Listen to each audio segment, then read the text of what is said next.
Ketika berada di pulau tak berpenghuni dan berpikir untuk menangkap lobster, tanpa alat yang tepat, itu tidak mungkin.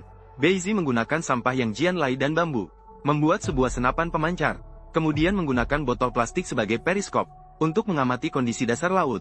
Sekumpulan ikan bergerak di dasar laut. Semua itu bukan pilihan dia. Dua antena lobster yang muncul dari bawah batu. Itulah yang menjadi target kali ini. Dengan cepat menyelam, satu tembakan senapan pemancar langsung membuatnya mati. Saat muncul ke permukaan, dia terkejut menemukan seekor lobster besar seberat 5 kg. Ekor lobster yang beratnya lebih tebal dari lengan.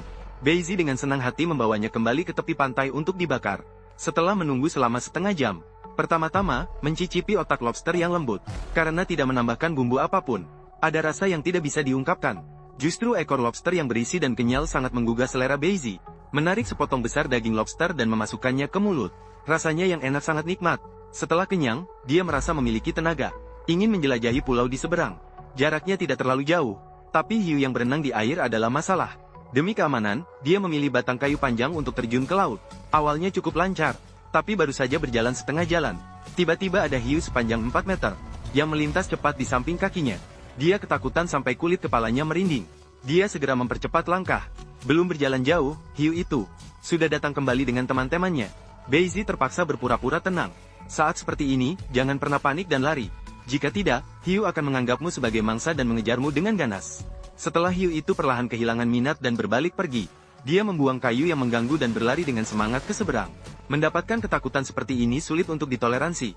Segera memutuskan untuk menangkap seekor hiu untuk santapan protein. Menangkap seekor laut mentimun di daerah air dangkal.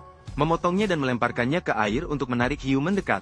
Namun setelah menunggu sejenak, makhluk itu masih mengelilingi di dekat situ tanpa minat. Dalam keputusasaan, harus mencoba resep kuno yang misterius. Mengsiseng sedikit cairan berharga sebagai umpan. Tidak sampai 5 menit, hiu itu tertarik oleh rasa yang ajaib. Beizi juga mengamati momen dan mendekat diam-diam. Ketika akan mendapatkan mangsa, makhluk kecil itu sepertinya menyadari bahaya. Segera saja berbalik dan melarikan diri. Melihat bahwa santapan protein tidak mungkin, terpaksa mulai mencari hal lain untuk dijadikan makan malam hari ini. Saat berjalan, menemukan sebuah mobil liar kecil. Permukaannya sudah tertutup oleh lapisan karat. Mobil reot ini tidak sebanding dengan mobil bekas yang saya lihat 2 hari lalu. Mobil bekas Guazi terlihat bagus. Itu adalah sebuah BYD Han.